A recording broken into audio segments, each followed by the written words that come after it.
नमस्कार दोस्तों, आज मैं लेकर आई हूँ एक पारिवारिक कहानी। हमारी कहानी अगर आपको अच्छी लगे तो प्लीज़ हमारा चैनल सब्सक्राइब करें। विमला जी को आज अपने किए पर बहुत पछतावा हो रहा है, जिससे वह अपने आँखों से आंसू बहा के कम करने की कोशिश कर रही है। कोशिश करनी भी चाहिए, क्योंकि जब उनके बेटे रवि और पति भगवान दास जी ने उन्हें बहुत समझाया, तब उनके ऊपर किसी बात का कोई असर नहीं हुआ और उन्होंने अपने हृदय को अपनी बहू रेनू की तरफ से हमेशा कठोर और कटु ही बनाए रखा। कारण भी क्या था? सिर्फ इसीलिए कि उनकी बहू रेनू एक मध्यम परिवार की लड़की थी, जो उनके ऊंचे कुलीन रुतबे के आगे कहीं नहीं अड़ रही थी।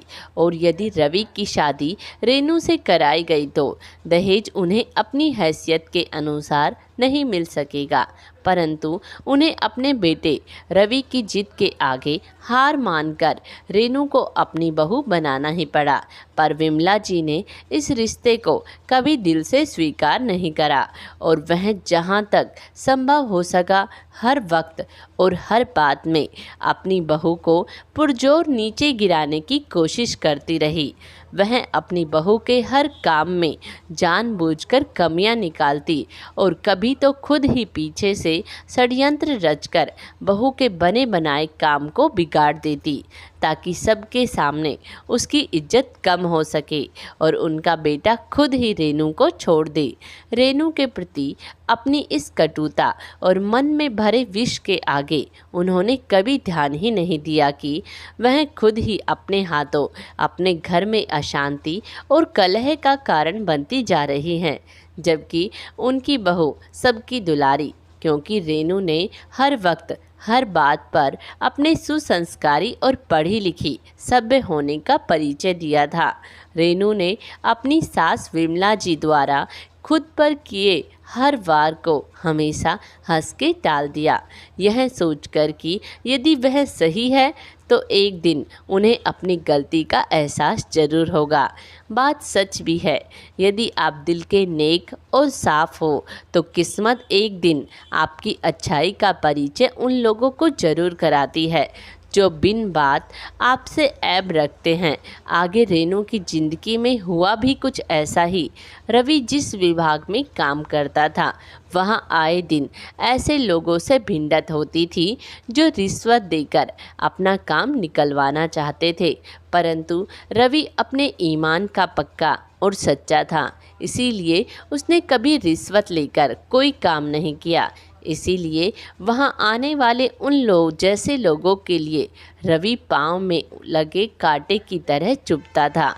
तो उन सब ने मिलकर षड्यंत्र रचा और रवि को झूठे केस में फंसवा दिया, ताकि रवि को जेल हो जाए और फिर वह उसके पद पर अपने आदमी को बैठवा सके, जो उन लोगों का काम आसानी से कर दे। यहाँ तक कि रवि की तरफ से जो भी वकील केस लड़ने को तैयार होता, वह लोग उसे इतना डरा धमका देते कि वह केस लड़ने से ही मना कर देता। तो ऐसी परिस्थिति में अब रवि का जेल जाना तो निश्चित ही हो गया था। पूरे घर में सभी रवि के लिए रोते और दिन रात मिलकर भगवान से प्रार्थना करते कि भगवान उन्हें कोई तो रास्ता दिखाए।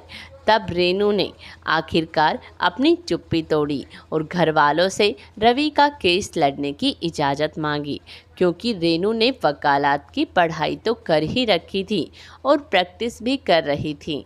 पर तभी उसके लिए रवि का रिश्ता आया था और वह रवि को इतनी पसंद आई थी कि रवि ने घर वालों को कह दिया था कि उसे कोई फ़र्क नहीं पड़ता कि रेनू गरीब खानदान से है या अमीर, वह शादी करेगा तो रेनू से ही, वरना किसी से नहीं।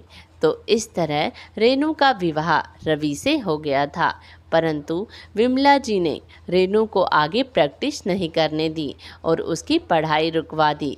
इसीलिए विमला जी को अब अपनी गलती का एहसास हो रहा है।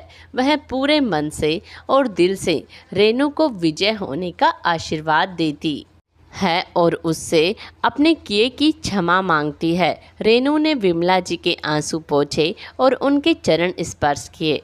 तब इसी के साथ दोनों के मध्य उपजे सारे गिले शिकवे आपसी प्रेम और अपनेपन की उमड़ी लहर में समा गए। रेनू ने दिन रात एक करके तमाम तरह के सबूत और गवाह एकत्र किए, साथ ही मिलने वाली सभी धमकियों और अपने पर किए गए सभी असफल प्रहारों को निष्फल कर कोर्ट में अपने पति रवि को बेगुनाह साबित कर दिया। पूरे घर में अब फिर से खुशियाँ लौट आई हैं।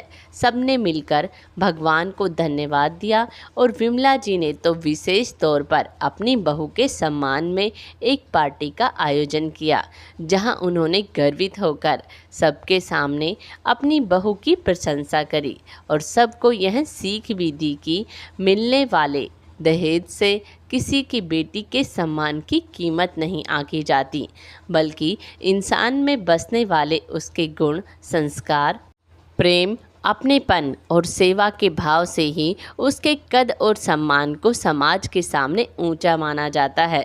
इन सब का अभाव होने पर घर में खुशियाँ कभी नहीं टिकती और इंसान को रह रहकर दुखी करती रहती है। इसीलिए मैं तो यही कहूँगी कि प्यार करो, बहू को बेटी मानकर, आपसी प्रेम संभाव का रिश्ता पहचान कर। विमला जी की बात सुनकर पूरा हॉल तालियों से गूंज उठा और इसी के साथ आज फिर समाज में एक नई सोच और नए विचार का पदार्पण हुआ, जिसने मिलकर बहू को बेटी का दर्जा प्रदान किया। दोस्तों, इस कहानी के बारे में अपनी राय कमेंट्स बॉक्स में ज़रूर दें और प्लीज़ हमारा चैनल सब्सक्राइब करें। धन्यवाद।